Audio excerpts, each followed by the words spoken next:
Hello students, welcome to Convent English High School. In this video, we calculate some numericals about the exercise. ये जो lecture है उसमें हम exercise के थोड़े न्यूमेरिकल की चर्चा करेंगे, बात करेंगे, जो कि आपको बोर्ड के एग्जाम में काफी काम आएंगे। या तो बोर्ड के एग्जाम में इस टाइप के क्वेश्चन पूछे जाते हैं तो आपको उसे सॉल्व करने में इजी रहेंगे। ओके, और ये चैप्टर का ये लास्ट लेक्चर है। इसके बाद में एक थियरी है जो कि आपको वो थियरी का नाम है electromagnetic spectrum. Electromagnetic spectrum means के इलेक्ट्रोमैग्नेटिक वेव्स है, उसके कई सारे टाइप्स है। मतलब कि इलेक्ट्रोमैग्नेटिक स्पेक्ट्रम में वो कई सारे वेव्स से बना हुआ है, just like visible waves, infrared wave, ultraviolet waves means के यूवी वेव्स, ठीक है, रेडियो वेव्स, इस तरह से कई सारे वेव्स का कंबाइन है इलेक्ट्रोमैग्नेटिक वेव। तो वो सारे वेव्स के बारे में आप बुक ओपन करोगे तो सारे वेव्स के बारे में डिटेल में दिया हुआ है। तो उनका जो स्पेक्ट्रम है वो किस अकॉर्डिंग बना हुआ है, तो उनकी फ्रीक्वेंसी और उनकी वेवलेंथ के अकॉर्डिंग वो स्पेक्ट्रम बना हुआ है। जैसे कि हम क्लास में बच्चों को डिवाइड करते तो कैसे डिवाइड करेंगे, तो girls and boys means gender के अकॉर्डिंग, ठीक है। उस तरह से यहाँ पे स्पेक्ट्रम में जो वेव्स डिवाइड हुए हैं वो किस तरह से हुए, तो उनकी फ्रीक्वेंसी और वेवलेंथ के अकॉर्डिंग, ठीक है।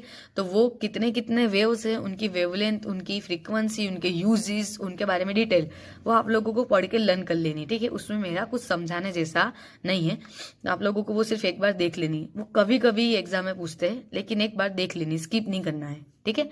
तो आगे हम बढ़ते हैं। Exercise 8.8, suppose that electric field amplitude of an electromagnetic wave is E0 is equal to 120 newton per coulomb. Electric field का एम्पलीट्यूड आपको दिया हुआ है इतना, ठीक है, and that is the frequency is nu is equal to 50 mega hertz. M capital M यानी mega, ठीक है, मेगा यानी 10⁶ प्लस वाला। ओके, तो ये आपको न्यू की वैल्यू दी है। अब आपको फाइंड क्या करना है, डिटरमाइन द B0, ओमेगा, के एंड द लैम्बडा। चार चीजें एक क्वेश्चन के अंदर, चार चीजें फाइंड करने को कही है। And second question is find the expression for the E and B, और फिर E और B का एक्सप्रेशन फाइंड करना है। अब एक्सप्रेशन फाइंड करना है आपके लिए तो नॉर्मल हो गया, हमने जो लास्ट लेक्चर था उसमें हमने E का एक्सप्रेशन फाइंड किया था, बस सेम उसी तरह से E और B का एक्सप्रेशन हम फाइंड करेंगे। उसके पहले हमें कुछ चार चीजें फाइंड करनी पड़ेगी, B0, ओमेगा, के एंड लैम्बडा। चलो, तो according to the formula E0 upon B0 is equal to C। मुझे E दिया हुआ है और B फाइंड करना है, तो यही फॉर्मूला है, E0 upon B0 is equal to C। क्या फाइंड करना है, B0, इसको मेन बनाओ, B0 जाएगा ऊपर, C आएगा नीचे। So B0 is equal to E0 upon C। चलो, E0 की वैल्यू कितनी है 120, C की वैल्यू फिक्स होती है 3 × 10⁸, ये याद रखनी है। ओके, चलो मल्टीप्लाई करोगे, डिवाइड करोगे, आपको कुछ इतना मिलेगा। So B0 is equal to 4 × 10⁻⁻7 tesla. ऐसा यूनिट लिखना भूलना नहीं है। चलो, omega, omega is equal to क्या होता है, फॉर्मूला 2πν, ठीक है, मैंने पहले ही कहा था आप लोगों को ये सब फॉर्मूला आएंगे जो कि हमने कैरेक्टरिस्टिक्स में देखे हैं। अगर आपको वो सारे फॉर्मूला आएंगे तो ही आपको न्यूमेरिकल आएंगे, अदरवाइज भूल जाओ, ठीक है। चलो, तो ओमेगा इज इक्वल टू 2πν, तो यहाँ पे लिखना है angular frequency omega is equal to 2πν, 2 तो 2, पाई की वैल्यू 3.14, न्यू हमें दिया हुआ है 50 मेगा हर्ट्ज, तो मेगा यानी होगा 10⁶, 50 × 10⁶, सबका मल्टीप्लाई करेंगे तो हमें कुछ इतना आंसर मिलेगा। और आगे लास्ट लेक्चर मैंने समझाया था ओमेगा का ऐसा यूनिट क्या होगा, रेडियन पर सेकेंड। क्लियर। चलो, बाद में थर्ड में क्या फाइंड करना है, की। अब के इज इक्वल टू तुरंत आपके दिमाग में आएगा 2π/λ, लेकिन भाई लैम्बडा की वैल्यू है क्या, नहीं है। सो दूसरा रिलेशन ढूंढो, तो दूसरा रिलेशन में पता है omega is equal to C k, है ना, omega is equal to C k, क्या फाइंड करना है, के। चलो, के को मेन बनाएंगे तो C एक्स्ट्रा का है, मल्टीप्लाई में, इधर आएगा तो डिवाइड में। So k is equal to omega upon C। Okay, चलो ओमेगा की वैल्यू कितनी है, तो ओमेगा की वैल्यू हमें ये मिली ऊपर 3.14 10⁸, और C की वैल्यू 3 × 10⁸, 10⁸, 10⁸, कैंसिल, डिवाइड करोगे आपको इतना आंसर मिलेगा। और इसका ऐसा यूनिट है रेडियन पर मीटर। ये भी लास्ट लेक्चर में समझाया था, अगर लास्ट लेक्चर वाला वीडियो नहीं देखा हो तो पहले वो देखो, उसके बाद में फिर ये देखना, तो सब एकदम क्लियर रहेगा। ओके, चलो 3 हो गया। फोर्थ में क्या फाइंड करना है, लैम्बडा, लैम्बडा मीन्स वेवलेंथ। तो वेवलेंथ इज इक्वल टू आप दो फॉर्मूला का यूज कर सकते हो, एक तो 2π/λ, ठीक है, के इज इक्वल टू, यहाँ पे के इज इक्वल टू क्या होता है 2π/λ। आपको क्या फाइंड करना है, लैम्बडा, तो लैम्बडा जाएगा ऊपर और के नीचे, तो आपको मिलेगा lambda is equal to 2 pi upon k, 2 की वैल्यू, पाई की वैल्यू, के की वैल्यू हमें ये मिली। तो आप इस तरह से भी लेमडा फाइंड कर सकते हो। Otherwise C is equal to क्या होता है, lambda into nu. Lambda find करना है, न्यू मल्टीप्लाई में, इधर आएगा तो डिवाइड में। So lambda is equal to C by nu. C की वैल्यू, न्यू की वैल्यू दी हुई है, लगा दो, फाइनल आंसर लेके आओ। देखो कैसे आएगा। तो पहले तो 3 डिवाइडेड बाई 50 कर दो, इतना मिलेगा। 10⁻⁶ से ऊपर आएगा तो माइनस हो जाएगा, तो 8 में से 6 जाएंगे तो 2। अब हमें आंसर कैसा चाहिए, स्टैंडर्ड फॉर्म में, यानी कि 1 नंबर के पीछे। तो ये 1 नंबर और ये 2 नंबर, तो हम 2 नंबर कहाँ गए, पीछे गए, है ना। तो पीछे जाएंगे तो क्या हो जाएगा, पावर 10⁻² माइनस में, तो 10⁻², ये +2 है, यहाँ पे -2 कैंसल, सिर्फ बचेगा 6। So lambda is equal to 6 और लेंथ है यानी मीटर। क्लियर। इस तरह से आपने चारों चीजें फाइंड कर ली। अब उसके बाद में एक्सप्रेशन फाइंड करना है ई और बी का। तो ई और बी का एक्सप्रेशन फाइंड करने के लिए पहले हमें डायरेक्शन पता होना चाहिए। यहाँ पे कहीं भी लिखा है कि इलेक्ट्रोमैग्नेटिक इस डायरेक्शन में कि उस डायरेक्शन में, नो।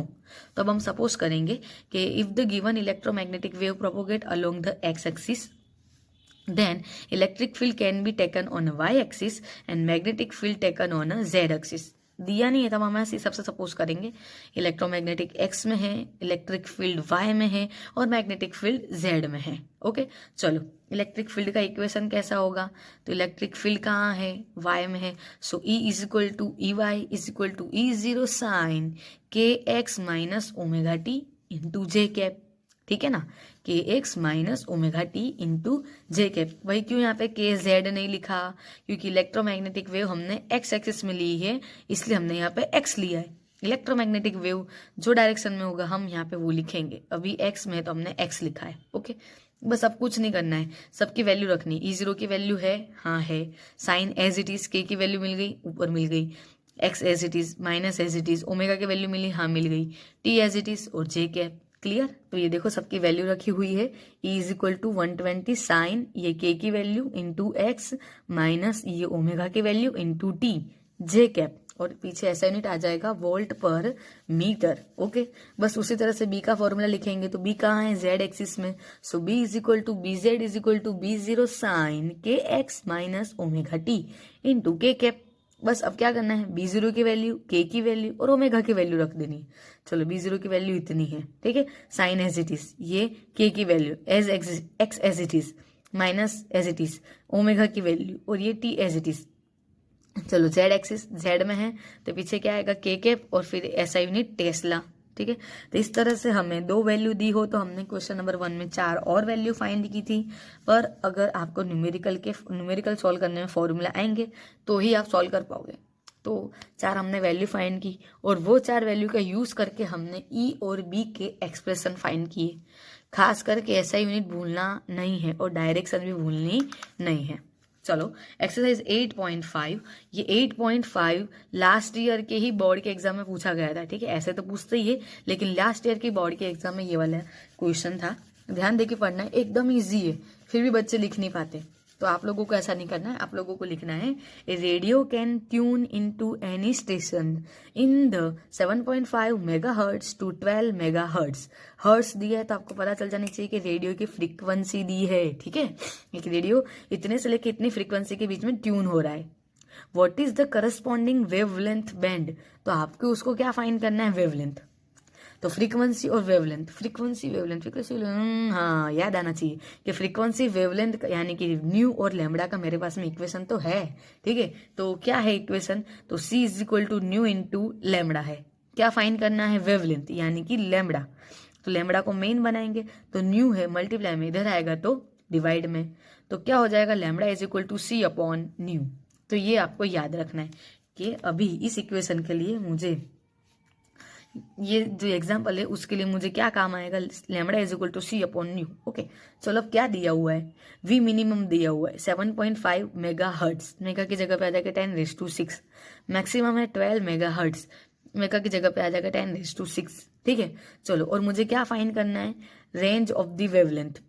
तो मुझे लैम्बडा मिनिमम फाइंड करना है और मुझे लैम्बडा मैक्सिमम फाइंड करना है। तो किसका यूज करेंगे, ये इक्वेशन का। अब आप यहाँ पे ध्यान दो, लैम्बडा और न्यू एक दूसरे के कैसे है, इन डायरेक्टली प्रोपोर्शनल है कि इनवर्सली प्रोपोर्शनल है, तो 1 के अपॉन में लिखा है यानी कि इनवर्सली प्रोपोर्शनल है। तो अगर लैम्बडा मैक्सिमम होगा तो न्यू मिनिमम होगा, और अगर लैम्बडा मिनिमम होगा तो न्यू मैक्सिमम होगा, अपोजिट होंगे। क्लियर? चलो तो मुझे पहले फाइंड करना है लैम्बडा मैक्सिमम। तो lambda maximum is equal to C upon nu minimum. C की वैल्यू फिक्स है, न्यू की वैल्यू मिनिमम में ये रही। ठीक है, फिर आपको डिवाइड मल्टीप्लाई सब करना है, तो आपको लैम्बडा मैक्सिमम मिल जाएगा 40 मीटर। उसी तरह से लैम्बडा मिनिमम, तो lambda minimum is equal to C upon nu maximum. C की वैल्यू, ये मैक्सिमम की वैल्यू, मल्टीप्लाई डिवाइड करोगे आपको मिनिमम मिल जाएगा 25 मीटर।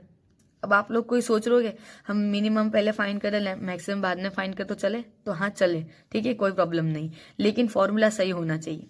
ये मैक्सिमम तो ये मिनिमम, ये मिनिमम तो ये मैक्सिमम, अपोजिट होने चाहिए। Clear? So range of the wavelength is 25 metre to the 40 metre. क्या है, आपको जो रेडियो दिया है उसकी वेवलेंथ कितनी है? 25 मीटर से 40 मीटर, इतनी उसकी रेंज है, कितने से लेके इतने तक के वो ट्यून सुनाई देगी। ठीक है, क्लियर? ओके। उसी तरह का कुछ एक्सरसाइज 8.4 है, सेम इसी की तरह है। चलो देखते क्या है। If an electromagnetic wave travels in a vacuum along a z direction, तो इलेक्ट्रोमैग्नेटिक की डायरेक्शन दे दी है ना, z डायरेक्शन।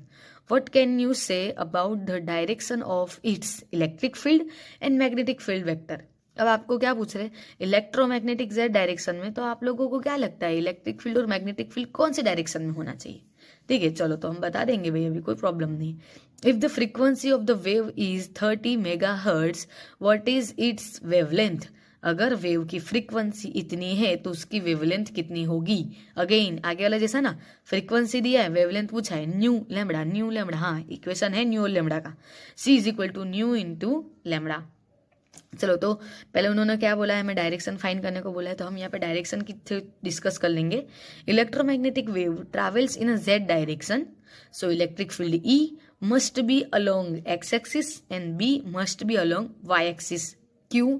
उसका रीजन नीचे दिया हुआ है। तो direction of E cross B is equal to direction of electromagnetic wave, है ना। ये हमने कैरेक्टरिस्टिक्स में देखा था कि ई क्रॉस बी एक दूसरे को परपेंडिकुलर तो है ही है, लेकिन प्रोपोगेशन के भी परपेंडिकुलर होते हैं। उस पर से ये इक्वेशन मिलेगा, direction of E cross B is equal to direction of electromagnetic wave. Electromagnetic wave का डायरेक्शन कहाँ है? जेड एक्सिस में, यानी कि के कैप। तो इधर में क्या करूं, इधर में क्या लिखूं कि मुझे आंसर में के कैप मिलेगा? तो ऑब्वियसली आई क्रॉस जे, तो आई यानी एक्स एक्सिस, तो इलेक्ट्रिक फील्ड होगा एक्स एक्सिस में, और जे यानी कि वाई, तो मैग्नेटिक फील्ड होगा वाई। तो ये आपको आंसर के मिलेगा। तो हमें आंसर दे दिया और ये पूछा है, तो हम कह सकते हैं इलेक्ट्रिक फील्ड एक्स में होगा, मैग्नेटिक फील्ड वाई एक्सिस में होगा। चलो क्लियर। अब फाइंड करना है, फ्रीक्वेंसी दी है और वेवलेंथ फाइंड करना है। तो इक्वेशन हमारे पास में है, c is equal to nu into lambda. Okay, अब मुझे क्या फाइंड करना है, लैम्बडा तो न्यू है, वो यहाँ पे आएगा तो डिवाइड में। So lambda is equal to C upon nu. C की वैल्यू कितनी है, ये रही, न्यू की वैल्यू 30 मेगाहर्ट्ज, तो 30 मल्टीप्लाई 10⁶। मल्टीप्लाई डिवाइड करोगे तो आपको लैम्बडा मिलेगा 10 मीटर। ठीक है, तो इस तरह से हम जो भी क्वेश्चन पूछे, अगर हमें फॉर्मूला आता हो तो हम उससे सॉल्व इजीली कर सकते हैं। ठीक है, तो यहाँ पे हमारा चैप्टर एंड हो रहा है। इसकी जो लास्ट थियरी इलेक्ट्रोमैग्नेटिक स्पेक्ट्रम, वो आप लोगों को टेक्स्ट बुक में से पढ़ना है, और उसको समझ के अपनी नोटबुक में जैसा समझे वैसा लिखना है। ठीक है, लेकिन वो बहुत ईजी है, समझ के आप लोग खुद से कर सकते हो। जो न्यूमेरिकल थे, जो थियरी समझानी थी, वो मैंने ये चैप्टर में समझा दी, और इनके ऊपर ज़्यादा फोकस करना है। वो पीछे वाले जो है स्पेक्ट्रम, तो सिर्फ एक बार पढ़ लेना है, वो काफ़ी रेयर पूछते हैं। ठीक है, ओके, थैंक यू।